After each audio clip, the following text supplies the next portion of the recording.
Hey guys, I'm FPV Toby, and building this top speed drone is the first bigger project I have done in the FPV world, so let me take you on this journey with me.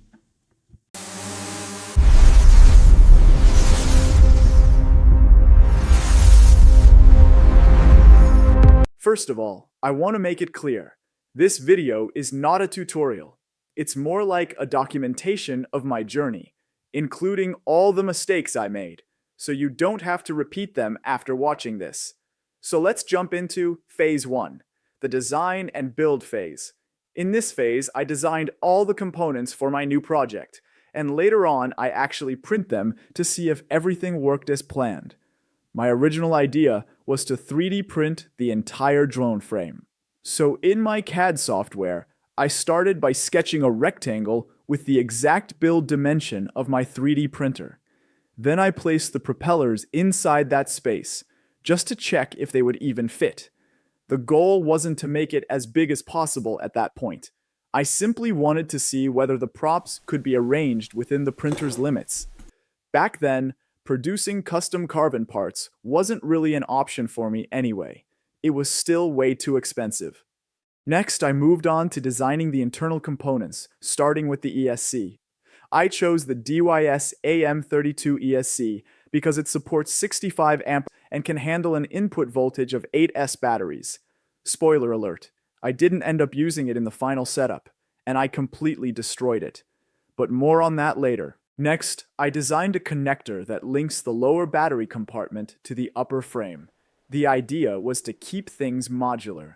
The lower section is dedicated entirely to holding the battery, while the upper section is reserved for all the electronics, like the flight controller, ESC, and everything else. To make the lower part easier to design, I first recreated the battery in CAD so I could size everything precisely around it. For my first test, I went with a Bonka 1800 mAh pack rated at 200C, which, at least on paper, means it could deliver an absurd amount of current. After some time, I finished the entire bottom frame. Just to be clear, I didn't do any proper aerodynamic simulations for this project, but I'll definitely look into that for future builds. Once the design was ready, I couldn't wait. I immediately loaded everything into my slicer. I use a resin printer, the Anycubic Mono M5S. The print took around 12 hours. And as always, when working with resin, wear gloves and a mask to avoid direct contact with your skin. Next, I designed some frame covers to seal everything off. Along the way, I ran into a bunch of small issues, like this one. Once the arm cover was in place, I could no longer reach the nut from the inside. So I redesigned a small insert where I first slide the nut in, and then I place that insert into the frame from the side. That way, I can drive the screw in from the outside, while the nut is already perfectly positioned and held in place inside.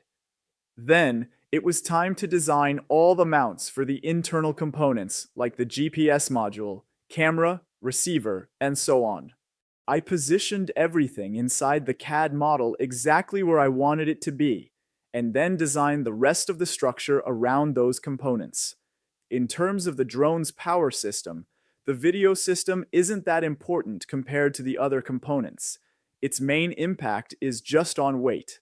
I went with the Walksnail digital system, so I also designed 2 antenna mounts for the air unit. And as always, once the models were ready, I printed everything. Phase 2, Assembly. I started putting all the parts together. GPS module, camera, both antennas, and the receiver were all mounted onto the 3D printed frame. The screws you see here are important because they later hold the flight controller and ESC in place.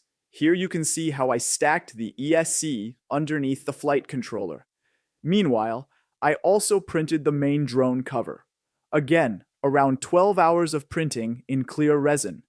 Then came the exciting part, assembling the full drone. I mounted the motors to the frame and wired everything together. Here you can also see the capacitor, ESC, and flight controller. I connected the drone to Betaflight to check if all motors were spinning correctly and rotating in the right direction. Just listen to this motor sound.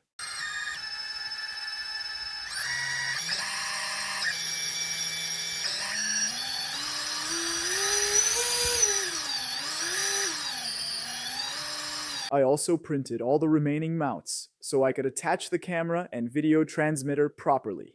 In this part, for example, I designed a negative profile of the nut directly into the print, so I don't have to worry about holding it while tightening the screw. I'm also using a small 5-volt fan that plugs directly into the flight controller to keep the air unit cool during flights. The resin I used is very stiff, so one part cracked while installing the camera, but it doesn't really affect flight performance. I'll get back to materials later in the video. To hold the antennas, I designed small tubes that keep them in position. Once everything was connected, I went back into beta flight and checked if every component was communicating correctly. I went outside, armed the drone, and it didn't work at all. It was way too heavy, and probably the ESC or flight controller wasn't suitable for the setup. The power system just wasn't strong enough. I also double-checked the motor spinning directions. A common mistake is having one motor spinning the wrong way, which can make the drone flip, like you've probably seen in other videos. But that wasn't the problem here. Off camera, I tried a lot of different combinations to find a better setup. During testing, I completely burned one of the ESCs and destroyed the prototype. So I gave up on that setup. It just wasn't the right combination. I think the motors were too high in kV, so as soon as they started spinning, they pulled too much current, and the ESC couldn't handle it. Even though the datasheet said it should, reality disagreed. So I started again, this time with a different approach. Build everything lighter and smaller, and use a smaller battery to reduce weight. Phase 3 is coming up, where I'll show you the final setup I used in my successful test flight. You'll see it at the end of this video. But for now, here's the new setup. Frame, a cheap 5-inch frame I found online. Motors, T-motor, 1950 kV. Flight controller and ESC from Sequer, and the ESC supports 8S input, so I paired it with the battery you see here. Remaining components: air unit, receiver, and GPS module. These are directly related to the power system, so you don't need to use the exact same parts. Just make sure they're not too heavy. You'll find all the links to the components in the description below. After that, I removed the front and rear sections of the frame and completely redesigned the drone from scratch to fit my new setup. First, I initially designed a mount for the camera using the standard carbon parts that come with it. But after some testing, I realized it was taking up too much space in the drone's head. So I scrapped that idea and designed a completely new, more compact camera mount. I also attached the air unit to the part of the drone you see here, and designed new, smaller frame covers to reduce the overall size of the frame compared to my first version. To keep everything neat, I came up with a system for routing the cables.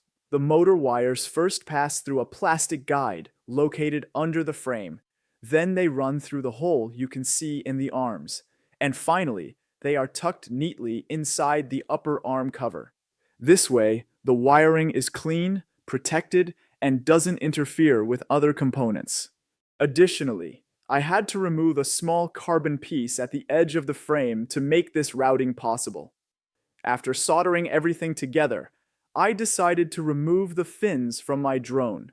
I want to emphasize that I haven't applied advanced aerodynamic calculations yet. This is just based on observation and feel.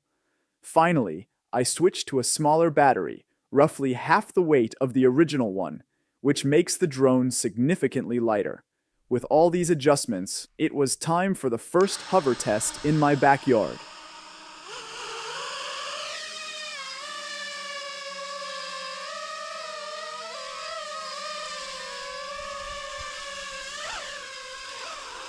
In the meantime, I ran into a few problems.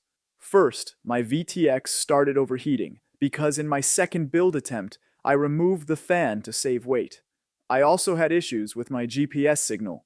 That problem was fixed when I reduced the resin thickness to 2 millimeters, so the satellites could finally reach the GPS module through the plastic cover. I also redesigned the power connector.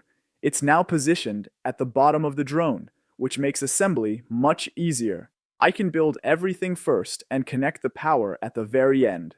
Previously, the connector was on top, so I had to plug it in before assembling the cover, and that delay often caused the VTX to overheat.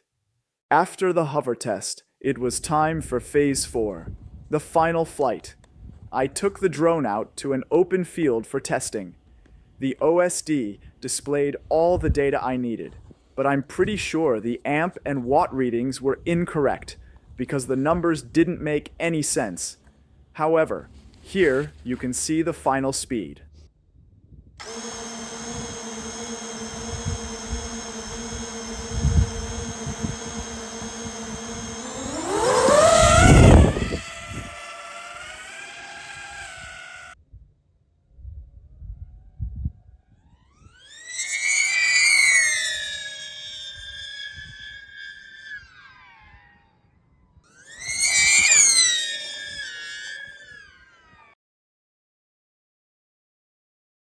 As you saw, my top speed was 231 kilometers per hour. I also flew on another day without any prior practice, so I struggled to keep the drone perfectly straight, as you can see in the footage. The speed was still over 200, but because it was slightly colder that day, I only reached between 210 and 220 kilometers per hour.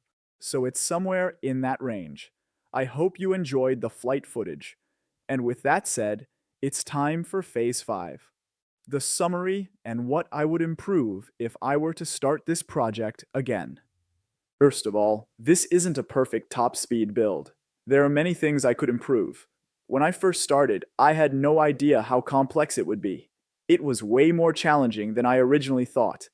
Even so, I still reached over 200 kilometers per hour, which honestly isn't bad, but I know I can go faster. There are already a few things I would do differently next time. Right now, I don't really have the time and budget to continue the project, but if I ever restart it, here's what I'd change. Aerodynamics. Dive much deeper into aerodynamics and actually simulate the airflow instead of just designing the drone covers based on what I thought might work. Frame material. In my first attempt, I tried 3D printing the entire frame. That didn't work well at all. If I made the parts thin to save weight, they would flex too much. If I made them thick for rigidity, they became too heavy. So next time, I'd definitely use more carbon fiber parts. If I had the budget for it, I would already have done that. So if you're building something similar and you can afford carbon, use carbon. It's worth it. I will also use a different ESC setup. I'm no longer using a 4-in-1 ESC because it limits my current. I'm also considering changing the firmware on my ESCs, moving away from AM32. I might switch to 4 separate ESCs, but I haven't decided yet if I'll ever restart this project. Additionally, I'm experimenting with higher pitch props and will optimize the powertrain accordingly. I hope you enjoyed the little journey with me and my top speed project in my very first YouTube video. If you have any feedback, tips on how I could improve my build or future videos, or any questions at all, make sure to leave them in the comments. I really appreciate every interaction on my channel. Also, if you don't want to miss any updates, check the video description for the latest news. And by the way, if you haven't noticed yet, the avatar you see in the video is AI generated. So while I, Toby, am giving you all the information, the person sitting there isn't actually me.